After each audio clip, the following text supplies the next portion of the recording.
Underneath the sprawling baobab tree where Chemo had spent countless nights contemplating his heart's desires, an electric breath of evening air swept through Enkare. The remnants of the harvest festival faded into memory. Celebration, laughter, and the bittersweet echo of promises unfulfilled swirled in the atmosphere. Having made his choice, Chemo's heart raced as he approached Zuri, who sat cross-legged beneath the tree, diligently crafting a necklace from fresh flowers and beads.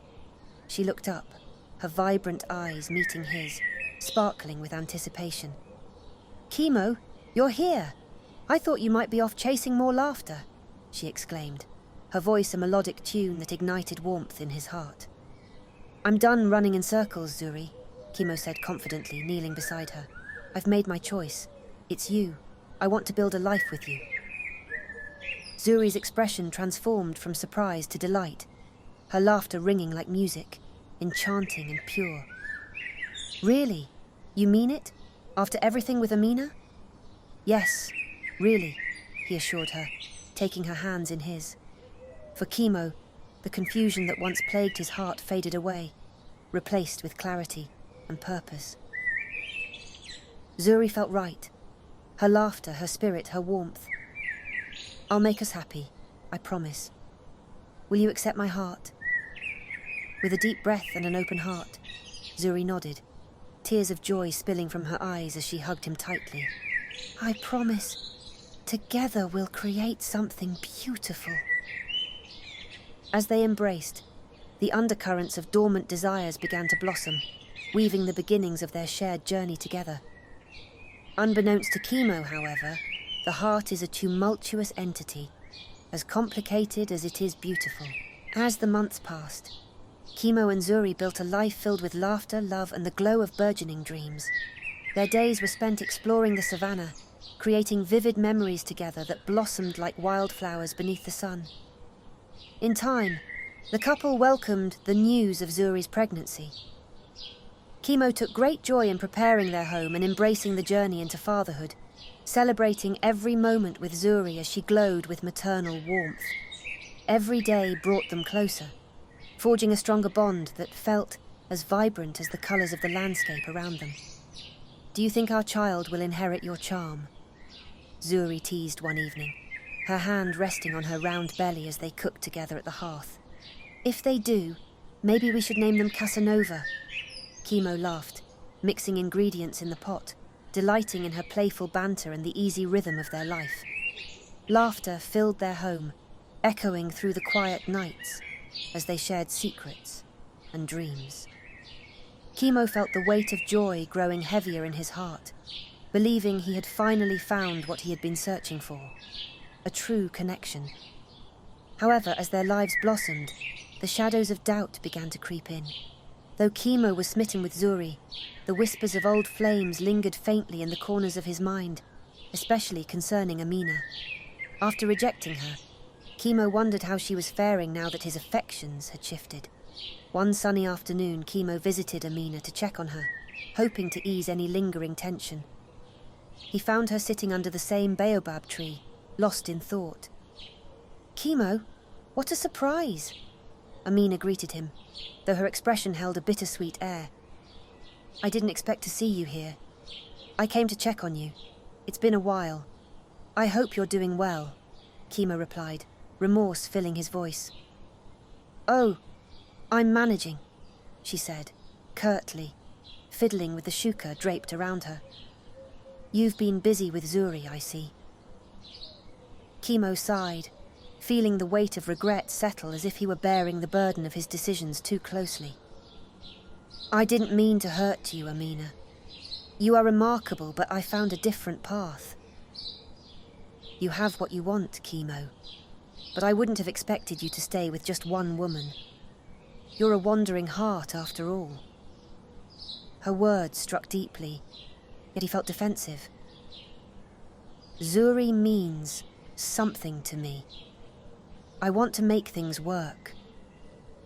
"Do you really think it will last? The thrill of the chase can quickly dissolve, my friend, when faced with the realities of love and commitment," Amina warned, her voice softening a little. Chemo felt that twinge of unease clawing at him again. Did his past choices linger like shadows? Or would he prove Amina wrong? Despite the lingering doubts, Kimo poured his heart into building a future with Zuri. Days turned into weeks, and soon they celebrated the arrival of their infant son. Kimo marveled at the miracle of life, overjoyed to hold his newborn, feeling a surge of paternal pride like never before. "We need to name him Kimo," Zuri suggested, her eyes sparkling with excitement as they cradled their baby. "I think he should carry a strong name, something that represents resilience and adventure," Kimo pondered. Zuri smiled brightly. "How about Kian? It means grace of God, the perfect name for our little miracle." "Kian it is," Kimo agreed, embracing Zuri and their son tightly, feeling an overwhelming sense of happiness swell within him. Yet, as the weeks passed, something began to change in Zuri's demeanor.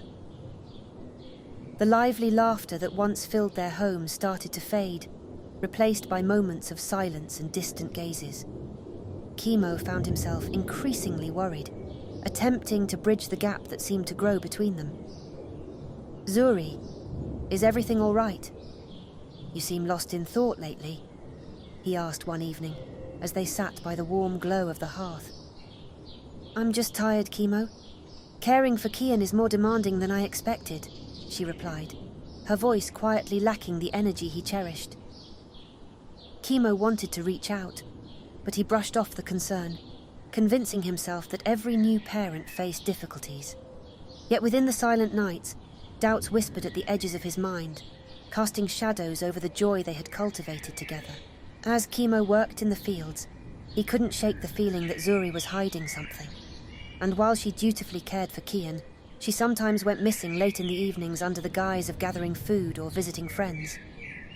One afternoon, while taking Kian on a stroll through the village, Kimo bumped into Fatima, a friend who radiated warmth and lived nearby. Her long hair flowed beautifully, and her graceful demeanor sparked a friendly connection. "Kimo, you're looking well. How's Zuri doing?" she asked, and her genuine curiosity turned his attention toward the shadows of doubt creeping in.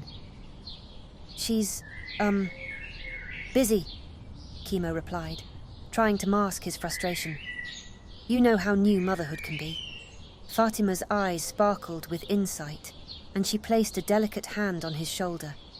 "If you ever need to talk, or if anything feels off, don't hesitate to call on me." Kimo nodded, appreciative yet uncomfortable. While he cherished the bond he had with Zuri, the ongoing distance between them hung like a fog over his heart. He found himself keeping busy, burying himself in community work while logging more whispers about Zuri's odd behavior. As the sun dipped low in the sky, casting deep shadows around Kimo's home, the uneasy tension stretched into something heavier. One evening, filled with a dread he couldn't ignore, Kimo had returned home later than usual, exhausted yet alert. Zuri had let Kian drift off to sleep, and the house was quiet, but something felt out of place. "Zuri, are you here?"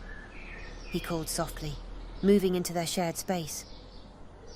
The silence felt suffocating, and Kimo glanced around, noticing that Zuri's shuka was draped hastily over a chair, and there was a strange scent that lingered in the air, a mix of unfamiliar perfume that made his heart race with unease. He turned suddenly as he heard laughter from outside, a woman's laugh, light and melodic, mingling with another distinct voice. As he stepped closer to the door, dread filled him. Peering out, Kimo saw Zuri, her laughter echoing with another man, a trader from the neighboring village. The sight of them together, the way their bodies leaned toward one another, sent a spear of sadness through his heart. He watched as Zuri whispered something to him, her beautiful smile brightening the dusk. "Kimo!" Duma's voice suddenly broke through his thoughts, startling him from his focus. "What's going on?" Kimo looked at Duma, his face pale. "I think Zuri is cheating on me." Duma's brows knitted together in concern. "Are you sure? You might be misunderstanding the situation." "No. I saw her. She was laughing with him as if they shared a secret. Chemo's voice trembled, the pain of betrayal thrumming deep within him. Let's confront them together. You need to know the truth, Chemo, whatever it may be, Duma suggested, his tone steady but empathetic. Together they approached the scene, Chemo's heart pounding in his chest. He felt the pull between insecurity and the determination to uncover the truth. As they neared Zuri and the trader, her laughter rang out again, sweet yet haunting, leaving Chemo trembling. "Hey, Zuri!" he called, the uncertainty in his voice cutting through the evening air. Zuri turned, her smile faltering at the sight of Chemo. The laughter died, replaced by tension, and the air became thick with unspoken words. "Chemo, I didn't expect you home so soon," she stammered, a hint of panic flashing in her eyes. "I saw you out here. What is going on?" Chemo's voice was steady, but the hurt seeped through the cracks. "We were just talking," Zuri began, but Chemo could feel the distance growing as the truth weighed heavily on his heart. The trader smiled awkwardly, sensing the growing tension. "I should, get going," he muttered, hastily exiting the scene, leaving Chemo face to face with Zuri. "What's happening here, Zuri? What were you laughing about?" Chemo pressed, taking a step closer, his heartbeat echoing in his ears. "It was nothing. Just friendly conversation," Zuri insisted, though her eyes darted away, betraying her unease. "Friendly? With that man? Don't lie to me. I deserve to know if there's something happening behind my back." Chemo's voice rose, raw and pointed. "Chemo, please. It's not what you think. I love you." Zuri finally snapped, desperation creeping into her tone. "You've been so consumed with the festival and everything else. How could you think?" But he cut her off. "Because I feel you slipping away, Zuri. I've sensed it for weeks. The laughter we once shared is fading." Zuri faltered, the weight of Chemo's words pressing down as the truth teetered on the edge. In that moment, Chemo realized that their love, once so vibrant, now felt as fragile as the blooms wilting in the evening wind. The passion he had chased was threatened by the possibility of betrayal. The next morning unfolded with an air of disquiet, as Chemo's heart was a tangled mess of confusion and anguish. Nightmares filled his sleep, echoing with Zuri's laughter that had now turned hollow. He jogged early to the village square, hoping to clear his mind, but ended up stewing in impatience while his doubts festered. Duma spotted him pacing. "What's wrong? You look like you've seen a ghost." Chemo paused, his jaw clenched. "I just don't know what to believe anymore. I thought I had built something with Zuri, and now I feel like I don't really know her at all. You need to confront her again, Chemo. The truth will come out. Ignoring it won't help you." Duma began, but was interrupted by the sound of footsteps and laughter. Looking up, Chemo's heart sank as he saw Zuri approaching, her demeanor light with the echo of joy hanging in the air. But as she drew closer, he saw the familiar figure of the trader again. Anger rose within him like a consuming flame. "Zuri, what's he doing here?" Chemo demanded, his frustration boiling over.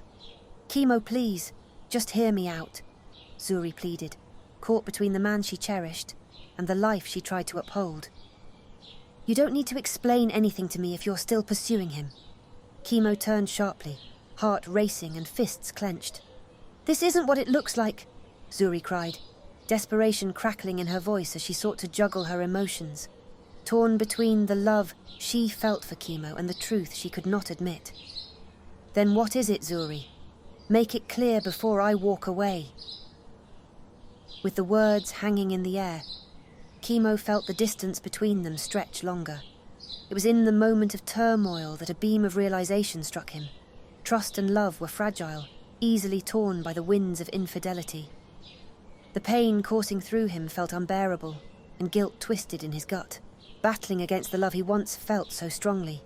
Zuri's face fell as she saw anger and heartbreak mingle in Chemo's eyes. "Chemo, please," she whispered, tears brimming, but he felt powerless to comfort her. As the trader looked on, uncertain, Chemo's heart pounded with a mix of rage and sorrow as he turned, storming away before he said something he'd regret. Each step he took echoed the verdict he had come to wield. He could no longer trust the woman who had once lit up his days.